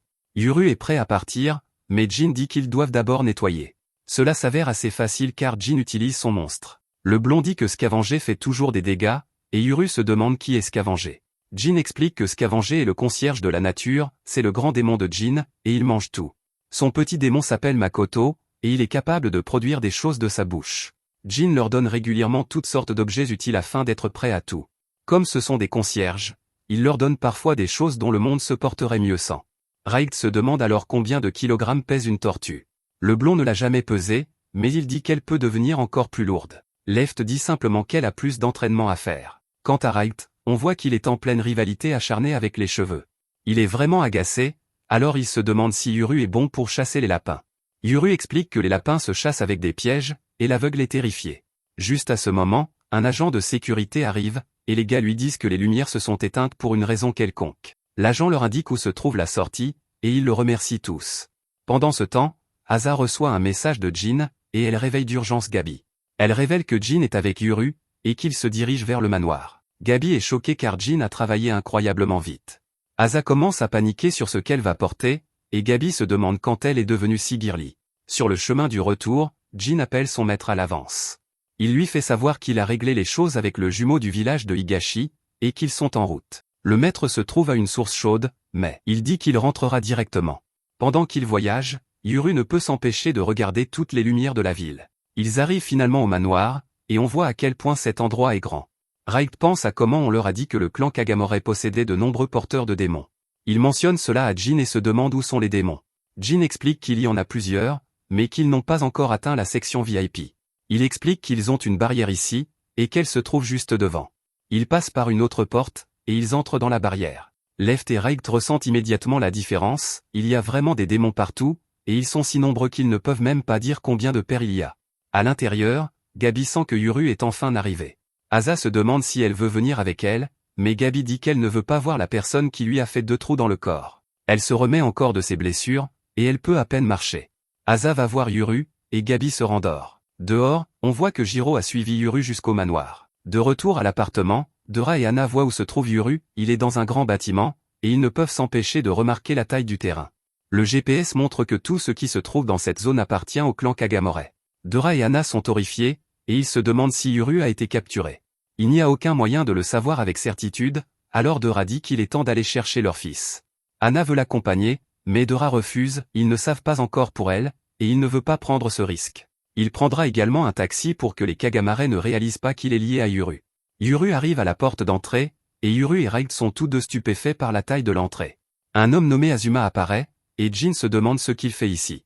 Azuma explique qu'il est venu divertir leurs invités après avoir appris que l'autre jumeau arrivait. Jin est immédiatement suspicieux car il n'a jamais rien dit à Azuma à ce sujet. Azuma balaie la remarque et dit simplement qu'il a de bonnes oreilles. Il remarque que Jin est blessé, mais Jin dit que ce n'est pas grave. Azuma voit les démons contre lesquels il a combattu et dit qu'ils sont magnifiques. Juste alors, Asa arrive en courant, et elle est complètement submergée quand elle voit Yuru. Elle se demande si elle peut lui faire un câlin, et il dit fermement non. Elle s'excuse car elle ne sait plus à quel point ils sont proches, et Yuru dit qu'il ne sait pas non plus. Il précise très clairement qu'il n'est pas venu ici pour se faire des amis et qu'il a des questions pour elle. Asa dit qu'il peut lui demander n'importe quoi, et elle demande s'ils peuvent se faire un câlin après. Yuru ne lui fait toujours pas confiance, alors il dit qu'il n'y aura pas de câlin. Il lui dit qu'au lieu d'être obsédée par lui, elle devrait s'inquiéter de la blessure de Jin. Azuma dit qu'il peut faire visiter les lieux à Yuru pendant que Jin se fait soigner ses blessures. Jin lui rappelle que Yuru est son invité et qu'ils n'ont rien à faire avec Azuma. Azuma entend le message haut et fort, alors il dit à Yuru de se sentir comme chez lui. Jin dit alors à Akio de rester à l'extérieur de la barrière et de ne laisser personne entrer. Il ordonne également à Yuru de rester près de lui pour ne pas se perdre. À l'infirmerie, un docteur nommé Sakura suture Jin. Elle apprend comment il a été blessé à la base, et elle n'arrive pas à croire qu'un gamin l'ait coupé avec une machette. C'est une histoire assez folle car les adolescents ne manient généralement pas les machettes. Yuru est surpris par cela car dans le village, chaque jeune garçon a une ou deux machettes. Asa est d'accord avec lui, et Haru les traite de barbares. Jin rend alors à Asa son échantillon de sang que le docteur lui avait donné. Yuru est immédiatement outré car seuls les démons prélèvent le sang des femmes et des enfants vivants. Asa explique que c'était en fait son idée que Jin le prenne. Elle révèle que la technologie moderne lui permet de prélever uniquement la quantité nécessaire sans couper de veine. Yuru se demande si c'est une sorte de magie, mais les autres expliquent que ce n'est pas si grave. Le docteur lui montre l'aiguille utilisée pour le faire, et ils expliquent que cela ne fait même pas mal quand c'est fait par quelqu'un de compétent. Haru n'arrive pas à croire que Yuru soit à l'aise avec la violence, mais que prélever du sang le dérange.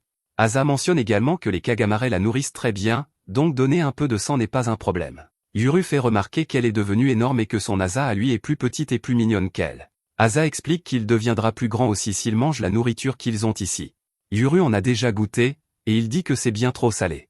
Asa n'est pas d'accord car elle y est habituée, et tous deux commencent à se disputer. Ils se chamaillent, et Haru voit bien qu'ils sont frères et sœurs. Yuru finit par se reprendre et se souvient de la raison pour laquelle il est venu. Il devient sérieux et aborde sa question la plus importante, il est venu pour savoir où sont leur mère et leur père. Asa est prise au dépourvu et Yuru exige de les voir. Il sait qu'Asa a fui le village avec lui, mais Asa reste silencieuse. Finalement, elle lui dit que leurs parents ne sont pas là. Asa révèle qu'ils ont disparu, et qu'elle n'a aucune idée d'où ils sont. Jin intervient et demande à Asa combien il doit révéler à Yuru. Asa ne veut pas mentir à son frère, et elle veut qu'il sache tout. Jin explique que beaucoup de choses se sont passées après le départ de leurs parents du village. Les Kagamares les ont recueillis, et ils ont fini par s'adapter à leur nouvelle vie. Leur mère vient du monde extérieur, alors ils ont décidé de visiter son ancienne maison. Elle est originaire d'Okinawa, une île loin au sud que l'on ne peut atteindre que par avion ou par bateau. Yuru se souvient que sa mère lui avait dit qu'elle n'était pas de la montagne, et qu'elle voulait l'emmener visiter sa maison. Yuru se demande ce que sont ces avions dont il parle, et Asa explique qu'ils sont comme des dragons, les avions sont utilisés comme véhicules pouvant transporter environ une centaine de passagers. Asa explique ensuite que leur mère avait été présumée disparue dans les montagnes. Quand elle est revenue, elle voulait rendre visite à ses parents chez eux pour leur montrer qu'elle allait bien. Ils ont laissé Asa au clan Kagamore et ont pris un avion pour Okinawa. Quelque part pendant ce vol, leurs parents ont disparu. Ils ont bien embarqué à Tokyo, mais quand l'avion est arrivé à Okinawa, ils n'étaient pas à bord. Encore aujourd'hui, personne ne sait comment ils ont disparu en plein vol. Yuru se demande si quelqu'un a pu les kidnapper, et Asa dit qu'ils ne savent pas. Yuru s'énerve de plus en plus, et il demande si quelqu'un les protégeait. Jin confirme qu'un porteur de démons fiable du clan Kagamore a été assigné à leur protection. Malheureusement, le garde a disparu avec eux. Yuru souligne immédiatement que le garde semble suspect, et Asa est d'accord, il pourrait s'agir d'un ennemi se faisant passer pour un allié ou même d'un agent du village de Higashi ayant infiltré le clan Kagamore. Jin s'excuse et prend la responsabilité de cet échec. Yuru est furieux, et il n'arrive pas à croire qu'Asa fasse encore confiance à ces gens après qu'ils aient laissé leurs parents disparaître. Asa explique qu'après leur départ du village, des assassins sont venus les uns après les autres. C'est le maître du clan Kagamore et les hommes de Jin qui ont sauvé sa vie à chaque fois. Ils l'ont aidé même quand il n'en avait pas besoin, et c'est pourquoi elle leur fait confiance. Ailleurs, un groupe de personnes inconnues observe depuis l'ombre. Ils voient que les deux jumeaux sont maintenant à l'intérieur du manoir Kagamore, et ils voient cela comme une opportunité en or. Jin est blessé, la mobilité de Gabi est limitée à cause de sa blessure à la jambe, et le maître est absent. L'un des hommes dit qu'il devrait s'emparer des deux jumeaux immédiatement. Une femme émet une inquiétude quant aux compétences de Jin et de ses démons. Un autre gars s'inquiète pour Asa, mais on lui rappelle qu'il fait nuit, ils n'ont pas à s'inquiéter pour elle car elle est plus faible maintenant que pendant la journée. Quant à Yuru, il décide que ce n'est pas grave si sa vie prend fin maintenant. Car la seule chose dont ils ont besoin, c'est de la tête de la fille. Juste alors, Left et Reg sentent un danger, et ils regardent par la fenêtre. Une paire de démons s'écrase dans le bâtiment, et les dégâts sont immenses. À proximité, Gabi est réveillée par son démon, et elle se demande ce qui se passe. Elle voit des démons qu'elle ne reconnaît pas à sa porte, mais il est clair qu'elle est excitée à l'idée d'un combat. De retour avec les autres, ils courent tous suite à l'attaque mystérieuse. Yuru accuse Jin de mentir car il l'a en fait conduit dans un piège. Jin le nie rapidement et explique que ces démons ne sont pas des Kagamore. Il n'a jamais vu ces démons auparavant, ce qui signifie que des étrangers ont pénétré dans le manoir. Left se demande s'il devrait les vaincre, et Jin dit qu'il aimerait idéalement capturer leur maître. Raigt fait remarquer que trouver une seule personne dans un manoir aussi grand ne va pas être facile. Le docteur intervient et dit que s'ils éliminent quelqu'un, ils devraient s'assurer que le travail est bien fait, ils devraient s'assurer que leurs vies sont terminées car elles ne voudraient pas avoir à les soigner. Yuru se demande alors ce qu'il advient des démons quand leur maître meurt. Haru explique que s'ils ne sont pas transférés à un nouveau maître au préalable, ils deviennent des démons errants. Ils sont liés à un lieu comme des fantômes, et si aucun nouveau contractant ne vient jamais pour eux, ils finissent par disparaître après des décennies ou des siècles. C'est pourquoi les démons donnent généralement la priorité à la protection de leur maître. Yuru trouve que cela semble difficile, et il décide qu'il n'essaiera pas de tuer le maître de l'intrus. Haru trouve vraiment que Yuru est fou car son plan était de les éliminer. Yuru demande alors si le démon de Jin a des arcs et des flèches. Jin se tourne vers Makoto et lui fait produire tout un assortiment d'armes. Yuru est choqué car il n'en a même jamais utilisé aucune. Le temps presse, alors il choisit simplement celle qui lui semble convenable. Le démon s'approche rapidement, et Nero tire sa flèche. Le tir de Yuru rate complètement, et il réalise qu'il va devoir ajuster l'arc. Jin téléphone à Gabi pour vérifier sa situation, et elle confirme que quelque chose l'a également attaqué.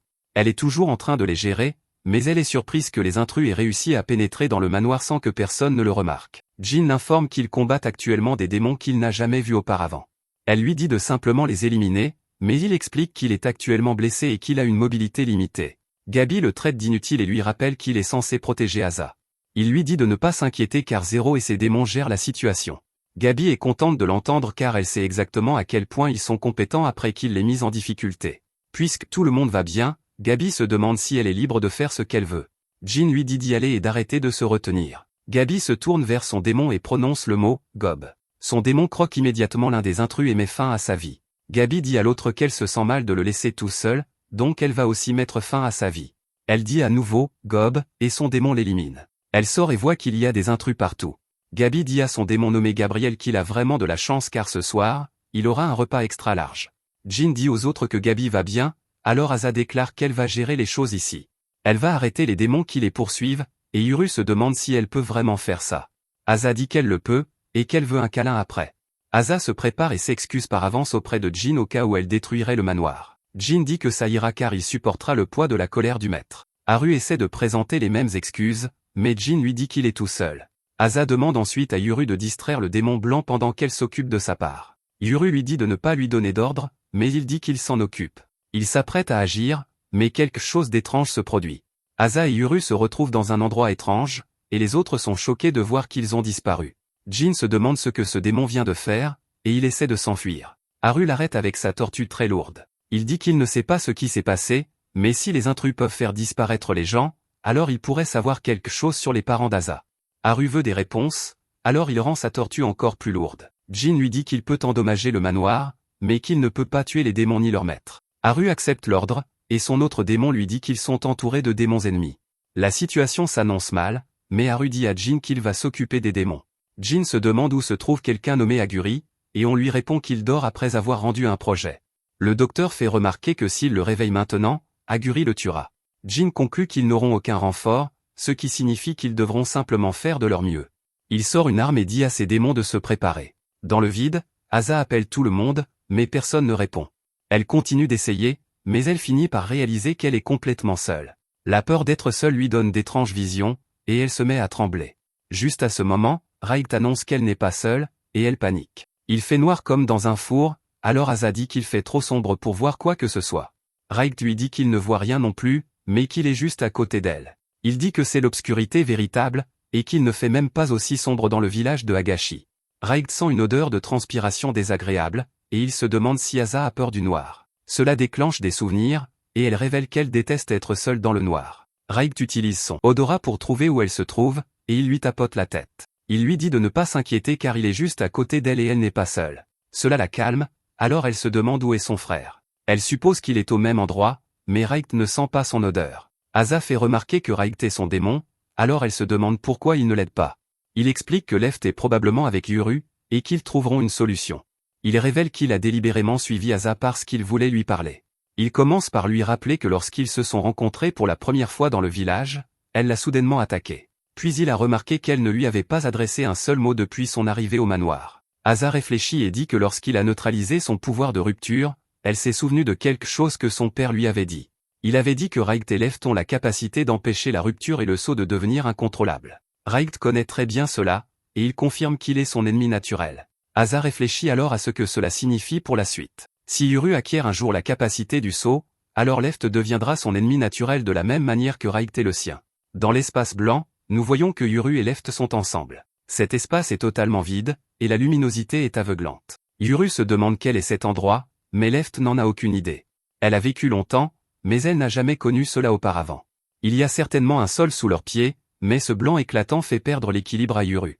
Left explique que lorsqu'elle a essayé de voler, elle a heurté ce qui ressemblait à un plafond. Elle détermine qu'ils sont probablement dans une barrière sphérique créée par ses démons ennemis. Uru se demande s'il y a des ennemis à l'intérieur, et Left dit qu'elle ne sent personne. Uru lui dit de l'aider à ajuster son arc, et elle se demande pourquoi il veut faire ça maintenant. Il explique qu'il ne sait pas ce qui se passe, mais qu'il ne veut pas perdre de temps. Son père lui a toujours dit de garder ses outils en bon état, afin d'être prêt à se battre à tout moment. Left se demande pourquoi il n'a pas peur de la situation déroutante, et Uru dit que rien n'a eu de sens depuis l'attaque du village. Il s'est simplement habitué à être constamment désorienté. Après avoir ajusté l'arc, Uru dit à Left de tenir la machette pour qu'il puisse l'utiliser comme cible. Il rate sa première tentative et frappe Left en plein visage. Uru doit lui rappeler de l'esquiver la prochaine fois, mais elle ne veut pas car elle devrait alors ramasser les flèches. Elle lui rappelle qu'elle est faite de pierre, donc il n'a pas à s'inquiéter. Pour une raison quelconque, ses attaques continuent de manquer leur cible, et il n'arrive pas à comprendre pourquoi. Finalement, Left fait remarquer qu'il devrait s'inquiéter pour sa sœur. Elle a été engloutie par la barrière noire. Au même moment, ils ont été emportés par le blanc. Uru lui rappelle qu'Asa a le pouvoir de rupture, et si ces choses sont des barrières, alors il n'y a pas de quoi s'inquiéter. Pendant ce temps, à l'extérieur, la tortue est éjectée du démon. Juste à ce moment, le pouvoir de rupture d'Asa s'active, et elle s'échappe avec Raigt. Le lapin la souhaite la bienvenue, mais il n'y a pas de temps pour célébrer. Asa déclare qu'elle va utiliser son pouvoir de rupture pour briser le contrat entre le démon et son maître. Elle brise le contrat, et le démon s'effondre. Le docteur donne alors à Asa une fiole de son sang, et elle le verse sur le démon. Le démon se rétablit, et Asa lui dit qu'elle est sa nouvelle maîtresse. Le démon devient soudainement amical, et elle l'appelle un bon garçon. Asa dit qu'elle a besoin qu'il fasse quelque chose pour elle, et elle lui demande s'il a englouti son frère. Le démon confirme que oui, alors elle lui ordonne urgemment de le recracher. Il libère Left et Uru, et tout le monde célèbre. Uru est prêt à combattre le démon, alors Asa doit lui expliquer qu'ils sont maintenant de leur côté. Uru reste sceptique, alors il lui dit de s'expliquer. Asa dit que ces démons sont ceux qui l'ont piégé dans l'espace étrange, et elle a passé un contrat avec eux.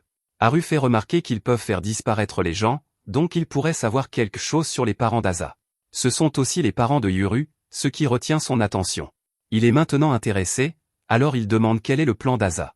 Asa dit au démon qu'elle a une autre requête car elle veut qu'il lui dise où se trouve son ancien maître. Le démon est prêt à coopérer, et Haru n'en croit pas ses yeux qu'Asa oblige des démons à trahir leurs anciens maîtres. Le démon court dans le couloir et montre la porte du doigt. Un gars traite la capacité d'Asa de surpuissante, et il n'arrive pas à croire que son démon l'ait déjà trahi. Asa ne peut pas voir le gars car il fait trop sombre, mais Uru n'a pas ce problème. Il le frappe avec sa flèche et dit à Raigt de le poursuivre. La bataille dans le manoir continue, et Jin s'excuse auprès de certains résidents. Il dit que les non-combattants devraient rester cachés dans un endroit sûr jusqu'à ce qu'ils aient géré la situation. Des intrus tentent de s'approcher de lui par surprise, mais les démons de Jin le protègent. Dehors, nous voyons que l'un des intrus cible Jin. Il veut que Jin continue d'avancer car il est sur le point de tomber dans son piège. Malheureusement pour lui, le démon de Jin le repère et le fait exploser avec une grenade. Un autre gars essaie également de l'attaquer, mais il s'avère que ce n'est qu'un leurre de Jin. Le vrai Jin est derrière lui, et il met fin à sa vie. Jin a déjà éliminé un bon nombre de ses gars, et il n'en a reconnu aucun. Gabi lui dit qu'il a fait du bon travail, et elle non plus n'a reconnu aucun des 5 qu'elle a vaincus. Juste à ce moment, un autre intrus s'effondre devant eux, et il dit qu'il se rend. Jin remarque qu'il a une flèche dans le bras, et il se demande si c'est Uru qui a fait ça. Il fait complètement noir ici, et il se demande d'où Uru tire. Nous voyons que Uru est sur le toit d'un des bâtiments, et il chasse d'autres intrus. Un autre intrus se cache dans les buissons et réfléchit à sa situation. Il sait que s'il essayait de se battre contre Uru, Uru l'abattrait avant qu'il ne soit à portée. Ils ont déjà éliminé la plupart des intrus, alors ce gars décide de partir. Leur équipe a été constituée à la dernière minute, donc ils n'avaient aucune chance. Il s'échappe, mais un autre intrus a moins de chance. Cet autre gars dit qu'il n'a accepté ce travail que parce que la paix était bonne, mais que ça n'en vaut plus la peine. Il va devoir trouver de nouveaux démons maintenant, et il essaie de s'enfuir. Malheureusement pour lui, il tombe sur l'œil géant qui attend devant la porte. Son maître apparaît et élimine l'intrus. Le lendemain matin, Yuru dit à Jin qu'il a fait du bon travail. Les lieux sont sens dessus-dessous, et Jin s'excuse auprès de Yuru de l'avoir entraîné là-dedans. Yuru dit que c'était une façon étrange de divertir leur invité, et Jin le remercie pour son aide. Yuru explique qu'il n'a pas fait ça pour eux. Il l'a fait uniquement pour retrouver la trace de sa mère et de son père. Gabi arrive, et sa querelle avec Yuru continue. Les deux recommencent à se chamailler, et Gabi exige du respect. Yuru dit qu'il l'a laissé repartir dans le village, mais qu'il ne lui a pas encore pardonné. Azal est calme et explique que Yuru et ses démons ont sauvé tout le monde. Gabi peut le dire car ils ont capturé un bon nombre d'intrus. Elle se demande ce qu'ils vont en faire, et Jin dit qu'ils doivent attendre la décision de leur maître. En attendant, ils extrairont autant d'informations que possible. Un gars a été informé qu'il recevrait une fortune s'il capturait les jumeaux. Il dit qu'il ne sait pas qui est le client, mais cette réponse ne satisfait pas Haru. Il écrase le gars avec sa tortue, et le gars implore la clémence. Il dit toujours qu'il ne sait pas qui l'a engagé car c'était un travail ponctuel. Il n'a rencontré l'équipe que récemment, et ce n'était qu'un groupe de manieurs de démons ordinaires et moyens. Haru est sûr que quelqu'un dirigeait au moins les opérations, alors il veut en savoir plus sur lui. L'intrus révèle que c'était un gars avec une barbe portant une veste de camouflage. Akio mentionne qu'il est presque sûr d'avoir éliminé ce gars devant les portes. Il s'excuse car ce gars ne pourra pas fournir de réponse. Jin demande alors si le gars sait quelque chose sur le couple marié qui a fui le village de Higashi. Il explique que ce sont les parents des jumeaux, et ils ont disparu d'un vol pour Okinawa. Le gars ne sait rien à ce sujet, et Yuru commence à perdre patience. Yuru veut entendre toute information qu'il pourrait avoir sur ses parents, mais aucun des intrus ne sait rien. Asa s'excuse car Yuru est venu ici en espérant trouver quelque chose. Haru demande si quelqu'un d'autre a des questions, alors Asa lève la main. Le gars dit qu'il leur dira tout tant qu'ils enlèveront la tortue de dessus lui. Asa veut simplement savoir comment il appelait ses démons. Elle est leur nouvelle maîtresse maintenant, alors elle veut connaître leur nom. Le gars dit qu'il ne leur a jamais donné de nom car les démons sont comme du bétail. Tout ce que vous avez à faire, c'est leur montrer qui est le patron pour qu'ils ne s'emballent pas. Gabi est dégoûtée par ce qu'il dit, et elle manque de mettre fin à ses jours. Elle commence à lui écraser la tête, et elle ne s'arrête que lorsqu'Asa le lui dit. Elle est toujours contrariée, alors elle dit qu'elle retourne se coucher. Le lapin dit au gars que les démons ont des sentiments, eux aussi. Haru fait remarquer que son attitude est probablement la raison pour laquelle ces démons l'ont trahi si facilement. Il dit ensuite aux autres intrus qu'il ferait mieux de dire tout ce qu'ils savent. Ils ne savent rien, et une fille dit nerveusement qu'elle a donné des noms à ses démons. Quant à Asa, elle demande à ses nouveaux démons quels noms ils veulent. Ils sont très amicaux, alors elle doit leur rappeler qu'elle n'est qu'une maîtresse temporaire. Elle dit qu'ils sont vraiment grands, alors ils se transforment en version plus petite d'eux-mêmes. Yuru se souvient alors de ce qu'Asa a dit plus tôt. Elle a dit que des assassins l'attaquaient l'un après l'autre, alors il se demande si ça a toujours été comme ça depuis qu'elle a quitté le village. Elle dit oui, mais cette fois, il y avait beaucoup d'assassins. Elle est contente que Yuru ait été là, et elle le remercie pour son aide. Elle a été en sécurité dans le manoir, donc elle a relâché sa garde, et elle est très en colère contre elle-même. Yuru réalise que le fait qu'elle soit constamment attaquée explique pourquoi elle est si désabusée et pourquoi elle a toujours le visage fermé. Yuru demande si ce sont les assassins qui ont pris son œil, et tout le monde devient très silencieux. Asa ne veut pas lui mentir, alors elle va lui dire la vérité. Elle révèle alors qu'elle est morte une fois.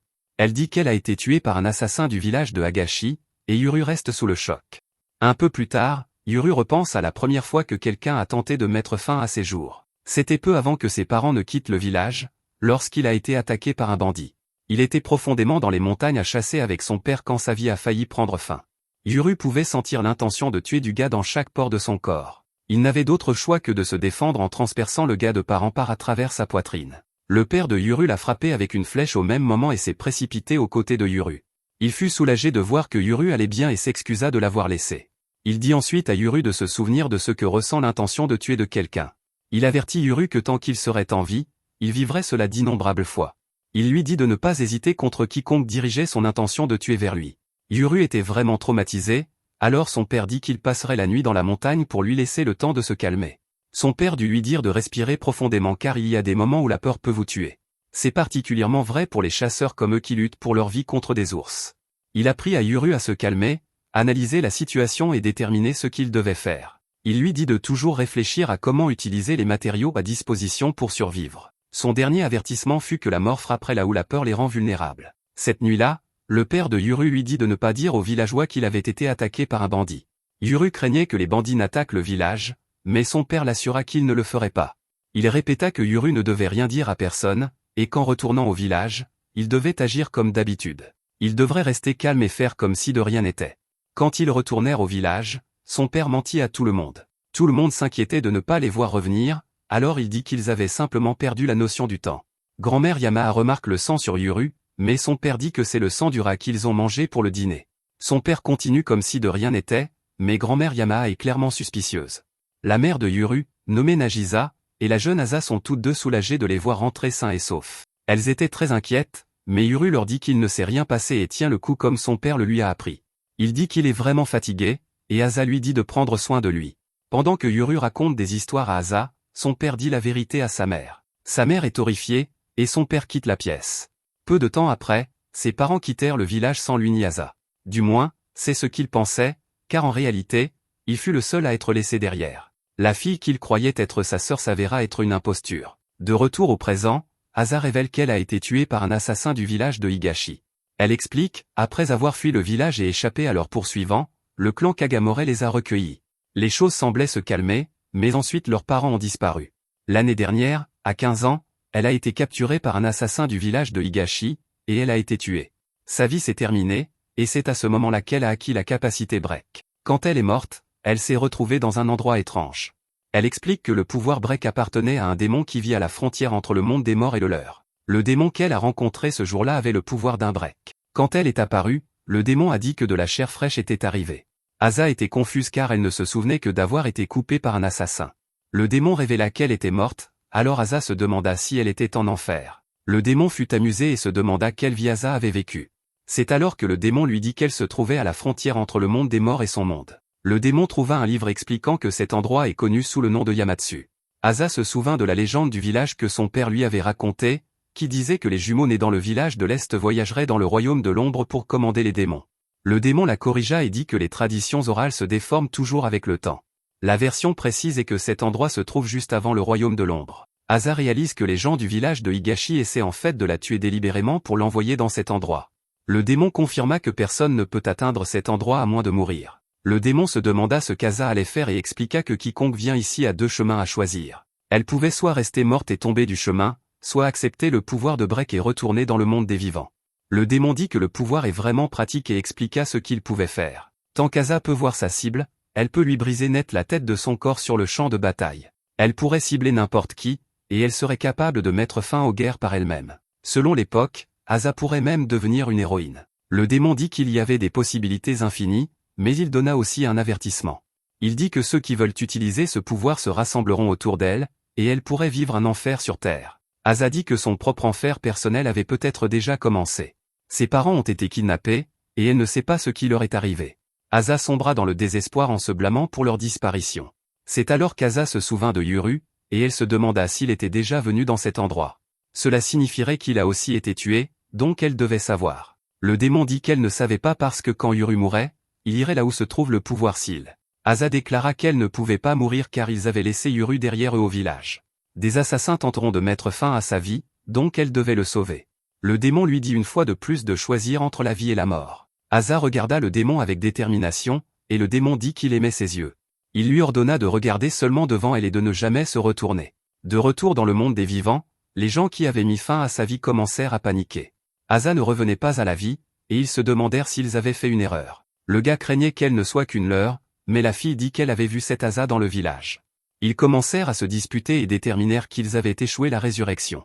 Ils décidèrent que puisqu'ils n'avaient pas obtenu le pouvoir break, ils iraient plutôt après le pouvoir Seal. Leur objectif était de contrôler le monde souterrain, et ils dirent que le pouvoir Seal était plus que suffisant pour le faire. Ils déclarèrent que mettre fin à la vie de Yuru serait facile car il était complètement lavé par le village.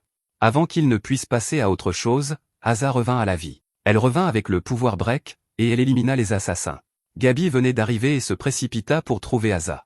Elle vit le massacre qui avait eu lieu, et elle traita Asa d'idiote. Elle dit à Asa de laisser les tueries à des inadaptés comme elle. Asa s'excusa et dit qu'elle n'avait pas choisi d'être une jumelle élue. Cependant, elle suivrait désormais le chemin qu'elle avait choisi, et elle se salirait les mains à l'avenir. De retour au présent, Asa s'excuse auprès de Yuru. L'Asa parfaite, petite, adorable et innocente qu'il connaissait a désormais disparu. Gabi retourne dans sa chambre et trouve quelques poupées par terre. Elle réalise que c'étaient les démons qui l'avaient attaqué. C'était un bœuf et un cheval, et ils semblent bien entretenus. Il est clair qu'ils étaient bien aimés, alors elle leur donne une sépulture digne. Quand elle a fini, elle se demande ce qu'il y a pour le petit déjeuner. Le lendemain matin, Dora se présente à la porte du manoir Kagamore. Il doit crier à l'intérieur car il ne semble pas y avoir de bouton d'appel. Quand quelqu'un arrive à la porte, Dora se présente et dit qu'il est venu pour Yuru. Jin dit à Yuru que quelqu'un est là pour lui, et Yuru dit qu'il a oublié de dire à Dora où il était allé. Yuru réfléchit alors à cette situation délicate. Asa fait confiance au Kagamore, mais Dora et Anna ne veulent rien avoir à faire avec eux. Yuru décide que la meilleure chose à faire est d'entendre les deux parties en même temps. Yuru demande à Jin de faire entrer Dora, et Jin rappelle à Akio de ne mettre fin à la vie de personne cette fois-ci. Avant qu'il ne puisse rencontrer Dora, Azuma arrive, et il se demande ce qui est arrivé au manoir. Jin explique qu'un certain nombre de porteurs de démons extérieurs sont entrés dans le manoir et ont fait un carnage. Jin trouve assez étrange qu'Azuma ne soit pas venu aider. Jin sait qu'Azuma a une ouïe très fine, mais Azuma dit qu'il a dormi pendant tout. Un homme nommé Agari arrive et est choqué de voir à quel point l'endroit est en désordre. Azuma explique ce qui s'est passé, et Agari est soulagé qu'Azu aille bien.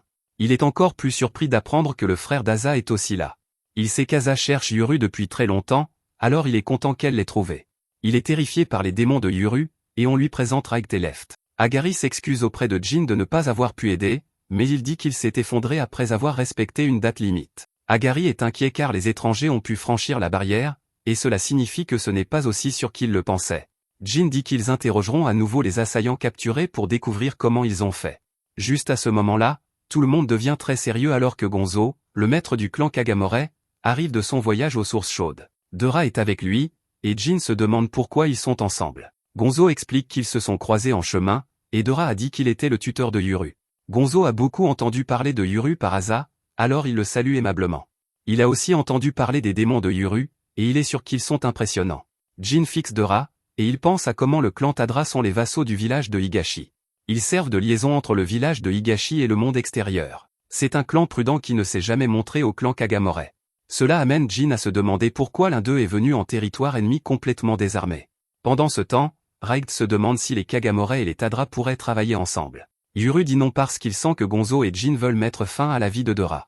Ils font tout leur possible pour se retenir, alors Raigt se demande ce que le clan Tadra a pu leur faire. Yuru se tourne alors vers Dora et lui demande quelque chose qu'Asa lui a dit. Elle a dit qu'il acquérait le pouvoir s'il mourait, et il se demande pourquoi personne ne le lui a dit. Il peut voir que tout le monde le savait sauf lui, alors il exige de savoir pourquoi ils l'ont gardé secret. Dora dit qu'il vient d'entendre la légende du village et n'en connaît pas les détails. Cependant, il fait aussi remarquer que Yuru est un frère attentionné et bienveillant. Si quelqu'un utilisait Asa contre lui et le faisait chanter, Yuru jetterait sa vie. Il dit que savoir qu'il pourrait mourir une fois et revenir rend trop facile d'agir imprudemment. Raigt fait remarquer qu'il n'y a aucune garantie qu'il reviendra à la vie. Left lui rappelle qu'ils ont dit qu'ils étaient les premiers jumeaux nés dans le village de l'Est depuis 400 ans. Elle révèle qu'un des derniers jumeaux n'est pas revenu à la vie après sa mort. C'est une nouvelle terrifiante pour tout le monde, mais Gonzo brise le silence. Il dit que ce n'est pas une conversation à avoir debout, et il demande si Yuru a faim. Yuru réalise qu'il meurt de faim, alors Gonzo déclare qu'ils parleront autour du petit déjeuner. Il assure à Yuru qu'il ne l'empoisonnera pas et rit comme un fou. Asa est ravie car elle va prendre le petit déjeuner avec son frère. Merci d'avoir regardé mon récapitulatif. Assurez-vous d'aimer la vidéo.